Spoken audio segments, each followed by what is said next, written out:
रुपयाने कमी विकू शकते. पण मी हा ब्लाऊज पीस कोणता टाकलाय, कोणता तागा टाकलाय, आपण 1900च्या साडीमध्ये जो सिल्कचा कपडा दिला. नीट लक्ष द्या. कोणीही उगत काहीतरी आपलं मी दाखवलं की दाखवायचं आणि रेट कमी.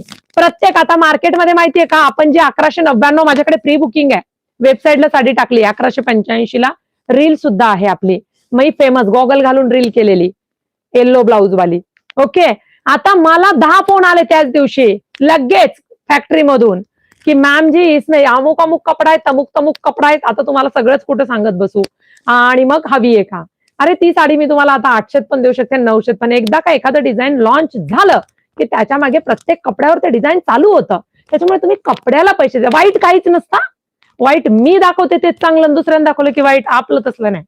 प्रत्येक गोष्ट छान असते. प्राइस आणि फॅब्रिक दोन्हीची सांगड बसली पाहिजे. उगाच तिथं एवढ्याला मी एवढ्याला देते घ्या असं